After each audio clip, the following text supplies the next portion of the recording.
Tubig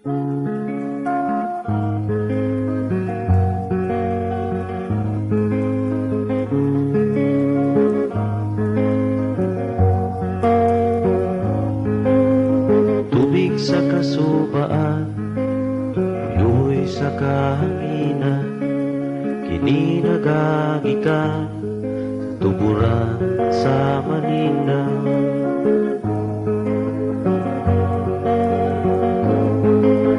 Bagang kalasanan, alas kahayuban, kasa sa kinaiya, pinaagi sa Manila.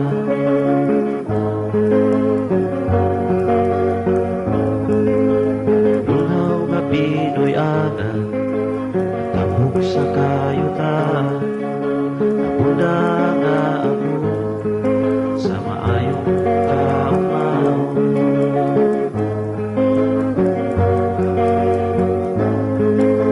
Malinda, Malinda, Malinda, Malinda. Amay ginumduman, kauswagan sa katawan, isang diking tanan, sa kagiran sa Manila.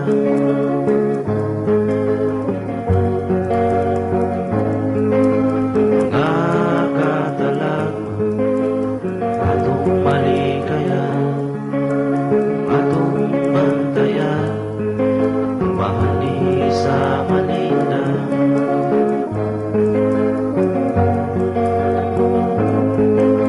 Malinda,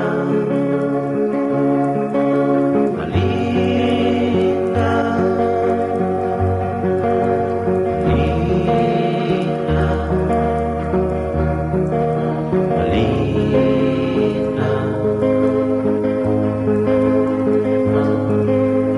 Kasa sa Malinda, umasanap sa bisno, tabang sa lanaw, usap sa Zamboanga.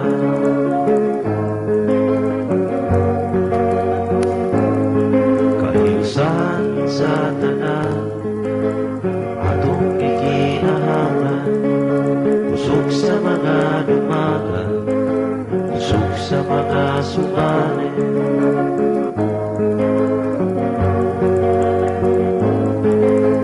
Malinda, Malinda,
karon si Boris Tergil Recabatuan ang kasamtang sinro diri sa Usami City. So karon atong tukion, balik saysay sa atong tuki kay karon gwapo siya kinay ko i-presente siya. Atong tukion ang kabirid sa sinro Usami City na gingon pa naa sa second district sa Misamis Occidental. Gamay pong lakwig saysay sa epekto sa kahoy kung ang usa ka lugar puno o walay kahoy kabahin sa ulan pagkabanla sa tanong o kung makaya pa nato ato sa tukion unsaon nato pag pa-inventory sa atong mga tinanong nga kahoy o pagbiyahe ini. So magsugod na kita, no? So una sa tanan ang kaning sinro Usami City, kung atong tanawon diri sa atong pasundayan, no? Nag-cover ni siya sa second district sa Misamis Occidental. So gitawag siya sinro Usami City kay naa man ang iyang opisina sa Usami City. Kung kinta naa pa ni siya sa Claren, sinro Claren ni siya. So kaning sinro kanang si dili na siya city, Community Environment and Natural Resources Office, sinro. So kung tan-aw nato ang mapa sa Region 10, mao ni siya, no? Camiguin, Misamis Oriental, Lanao del Norte, Bukidnon, ug naa diri ang Misamis Occidental. So mao ni kaning pula, mao ni second district sa Misamis Occidental, mao ni ang jurisdiction, area of responsibility sa sinro Usami City. So kung atong duulon ang mapa, makita gyud nato dire nga ang sinro Usami City nag-cover siya og 7 ka buok local government units, no? 5 ka lungsod og 2 ka syudad. So naa diri andon Victoriano, naagid diri siya sa tunga-tunga sa Mount Malindang. Kay kaning green mao ni ang mapa gyud sa Mount Malindang Range National Park sa una, no? Dayon naa diri ang Sinakaban, Tudela, Claren, Usamis, Tangub City o Bonifacio. Makita nato nga porsyon nila aning mga coastal towns ug cities na gyud sa Mount Malindang, while ang Victoriano is a landlocked municipality entirely gyud naa sa Mount Malindang. Gamay ra siya og alienable and disposable, no? Kay kaning yellow mao ning alienable and disposable, mao ni siya ang matituluhan ng mga yuta, agricultural land. Kaning green mao ni siya ang atong national park or mga timberland, no? Mao ni siya. Napo diri ang mga barangay makita nato. So dayon ta. Mao ni siya ang lungsod og syudad, no? Matud pa sa data namon sa DENR, ang atong second district sa Misamis Occidental nga diin mao kini ang atong jurisdiction sa Sinro Usamis, ana ay 103,346.6 hectares, no? So ani nga kinatibuk-an 57,883.54 hectares ang agricultural land or ian the area nga pwede tituluhan, no? Katong yellow ganina sa mapa. Then whereas ang timberland ug ang national park katong nasulod sa Mount Malindang mao ni siya 44,819.43 hectares. Kita nato nga ang Don Victoriano dako kayo nga timberland, dako kayo nga national park, no? Gamay ra ang iyang alienable and disposable mao rin eh. Naalisyon ni siya sa Lampasan ug sa Lalon area. Padayon ta. So, compose ni siya og 224 ka barangays, no? Ang pinakadagag barangay ang atong siyudad sa Tangub, then sunod sa Usamis. Then andun Victoriano may pinakagamay ra barangay pero dako kayo ang iyang area, no? Dako kayo ang area. Sa jurisdiction nato sa Sinro Usamis, mao ni ang atong mga watershed area or mga river system nato, no? So, kaning blue mao ni ang Claren River watershed, no? So makita nato diri dako kay ang uluhan. Busa nga kung tan-aw nato dire, kusog kay ang tubig. E kaning pong uluhan niya dire, na diri ang Namot, ang Bitugas, Gala, Tiglawes, na diri ang Galingap, na diri ang Pinasyo, intact pa gyud kayo ang mga forest diri, pero kining ubos-ubos diri mga timberland giuma na. Pero kung tanaw nato diri sa highway sa ubos, dagan kay tubig pa. Mo ni ang sunod labo. Kung tanaw nato sa ubos, stagnant na siya, no? Kay halos tubig niya pod napadung sa basakan tanan. Pero ang iyang headwater diri gamay ra pod. Pero lasang pa ni diri. Lasang ang iyang headwater naa sa kabukiran sa Osamis o parte usab sa Pirtig Hills diri sa Tangub City, no. Dayon kaning blue usugan, kaning brown usugan. Ako kaning usugan watershed tibok Bonifacio. So daghan po ni siya, dako ni siya nga suba. Di na po tayo gagmay nga suba, kaning Mikanaway, Malubog, watershed. Kaning sa Tudela, gagmay kayo mga suba, no? Giusa siya, pero kung sugot na sinakaban, ay Sinunok watershed, na ay kaning Sibak watershed, na ay Tudela watershed, ano siya? Na ay Maikay, Tigdok River watershed, ano siya? Kaning brown dire, Don Victoriano na yun, mo ni uluhan sa Salog watershed, iyang tubig tuat tanan ambak sa Zamboanga del Sur, nagsupply sa tanang basakan dito, o ang iyang bukana na adiri sa boundary sa Bonifacio o sa kung ning Tambulig mo siya ning pikas ani dayon ambak sa Pangilbe.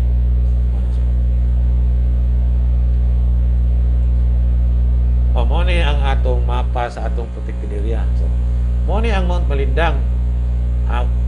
Mount Malindang taman pagitanin dito sa first district, pero kani second district naman nga presentation gon.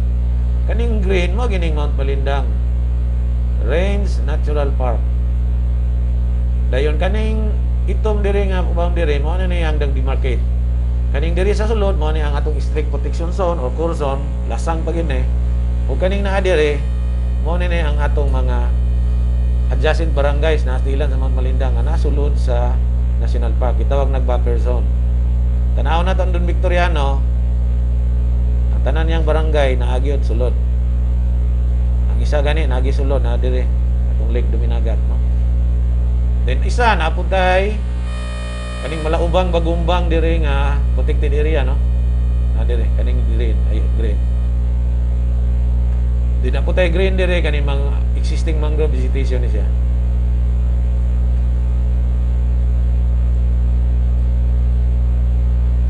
So mo to siya jurisdiction sa Sinro, Osamis City, no. Ang mga function niya ato namang natuki sa una, sa function sa DNR. Gi-download lang dahil dire sa field office. So kung sa mga function na mo dire na ibolo naman mo, no. So ang atong opisina nila diri sa Gango, Luyo, Sadar. So kung na mo yung mga katuyuan, lang mo dire. So mo to siya. So anita dire aning lakbit sa say aning isa. Kaning about sa impact sa vegetation o impact sa kahoy aron makatigom og tubig ang yuta or unsaon ba mabanlas ba ang yuta. So mani sa presentation nato, no. Effect of watershed condition on runoff and erosion. Una, kaning gitawag nato poor ground cover, no. Anong gitawag nato siya poor ground cover kay 10% ra or less ang iyang kahoy nga makita or vegetation. Kahoy mga shrubs, no. So atong imaginon nga kani higad ni nga yuta. Dayon mo ni mga kahoy inig ulan habog yang surface runoff. 75% sa ulan surface runoff or surface runoff. Busa nga mabanlas ang yuta. Mabanlas ang yuta o maumaw siya. Ikaduha, fair ground cover.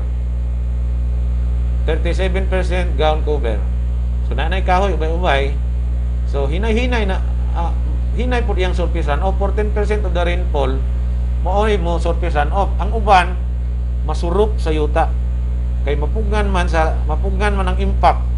Kita bitaw kung naatay balde ibubo nato anang atong flower base, di ba? Iharot nato tanan, di ba? Ang yuta makankan. Mo na siya. Pero kung hinay-hinayon nato, dito nato iagi sa bulak, magdagay-day na siya, maghinahinay og surop. So kung musurop siya, ma-store siya sa ilam sa yuta dito sa atong aquifer o water table, hinay-hinay dahil siya supply padung sa atong suba. Ang uban tagis water table mo na atong gikalot karon, gihimog tubo, gihimog puso, gihimog sa kanang imno nato.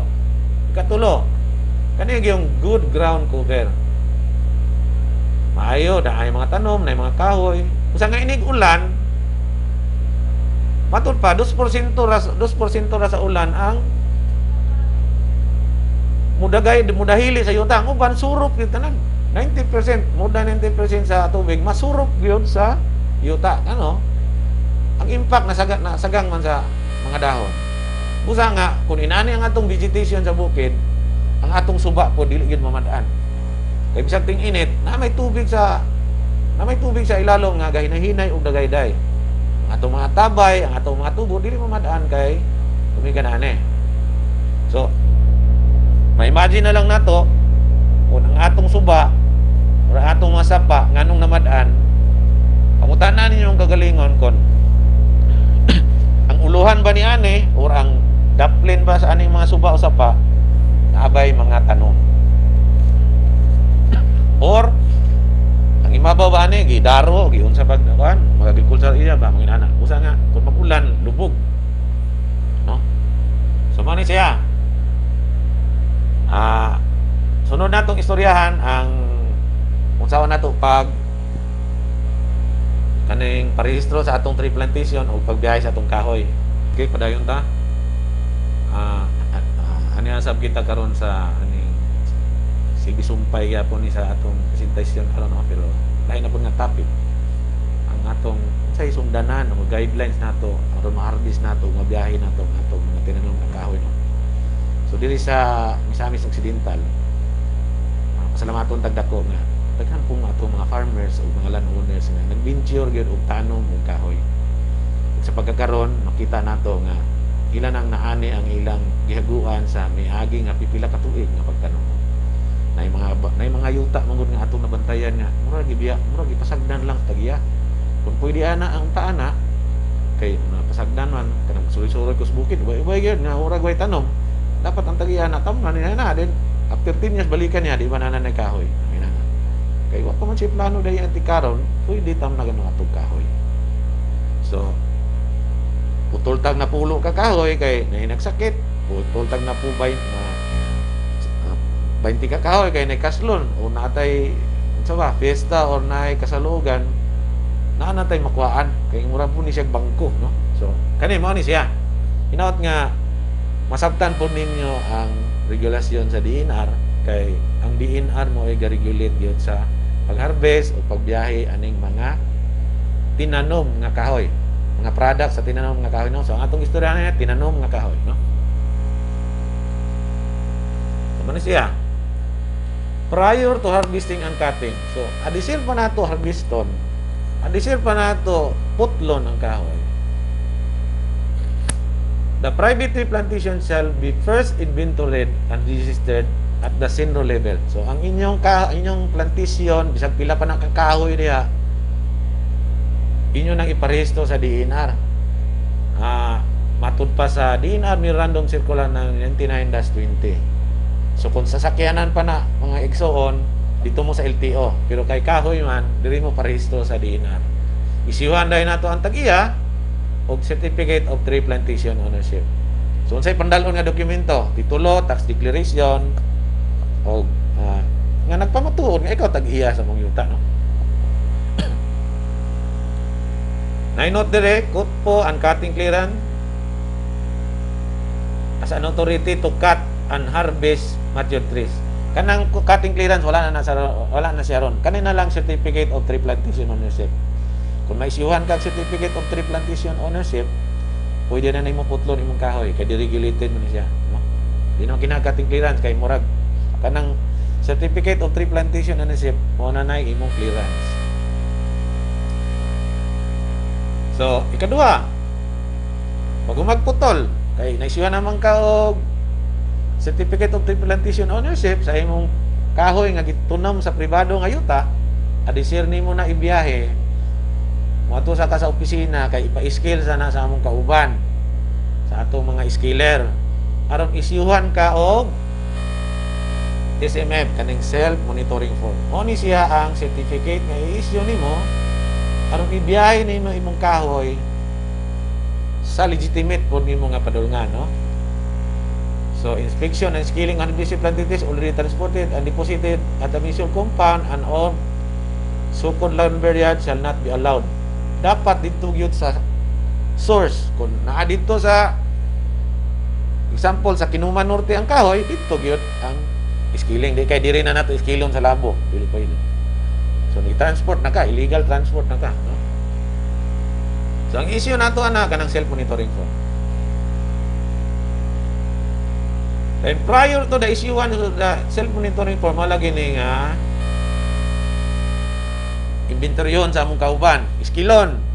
So, unsa may kinahanglan nga dokumento na inig-skill. So, kinahanglan ng tong Certificate of Tree Plantation Ownership, talisiyet sa nag-skill, picture, report, dayon dalon dire, aron isyuhan nato og self-monitoring form, na certification fee nga 50 pesos. Mora na siya imong bayaran diri sa opisina.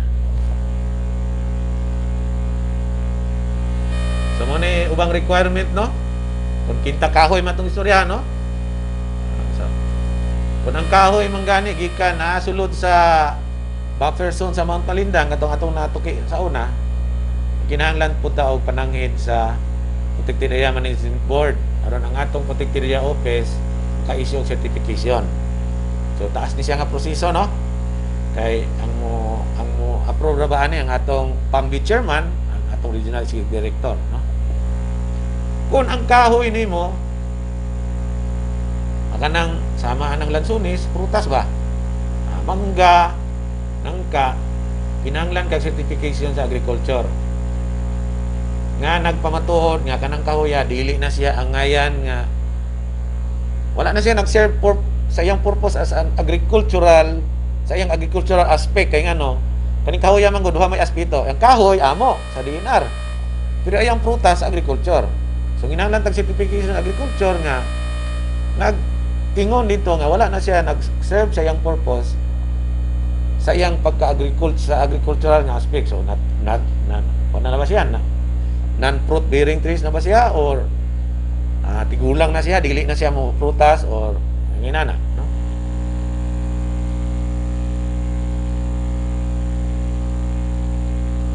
So, mo po ni siya ang mga ma-detect na mo during sa among paagi nga sa ba kanang isyuhan na mo og papel pero usay ang dokumento i-recycle ang katong isime ba or ang dokumento i-tampered ang origin diligikan mulukat dire pero ang origin diligikan busa nga among picture ron naagi jutag may buan gyud dayon ang dokumento gibuhat sa table di na pwede busa nga ang naagi tay dokumento natay jutag putos usay na ito ay papilis pero ang ubang kahoy gi-sandwich dire so illegal gyud po na kani pong naa sa container van kinahanglan nga tanaw ginato na kay usay i-deklara nga mugas pero ang kahoy sunod ay kahoy, no? Apoy uban palaman parehara na sa sandwich, no? So mo ni siya mga usually nga mga mabantayan namo say dakpan yun so mapailag kaso ara if the harvesting and transport will undertaken without an authority unsa man authority kato bang pirma kato bang permit gikan sa DNR so ang DNR may maka-issue doon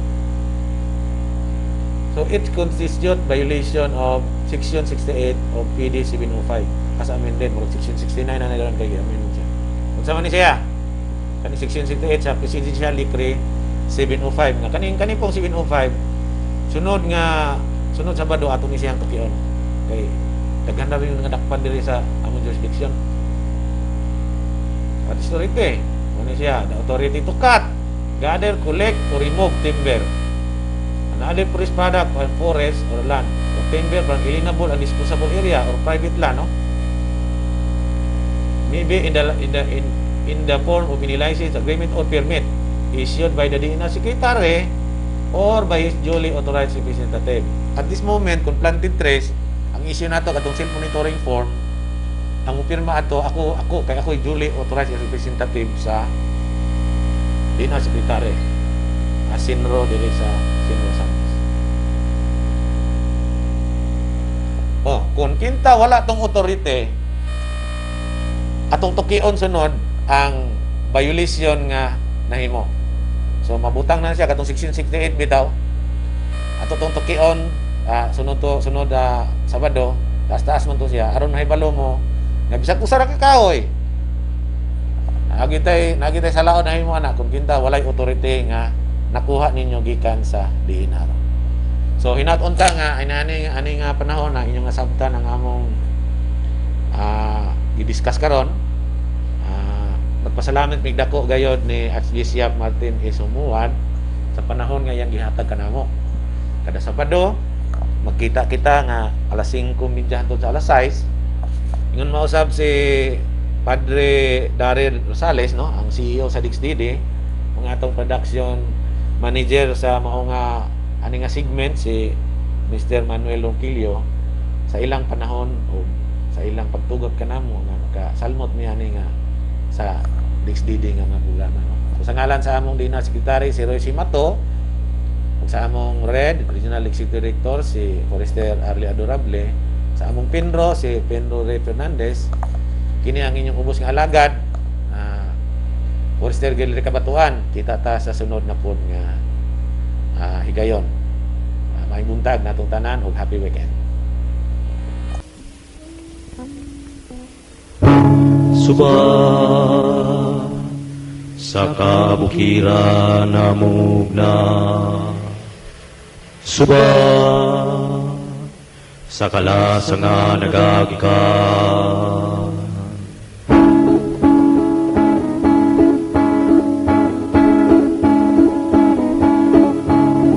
suba sa kabukiran namugna, suba sa kalasa nga nagagikan,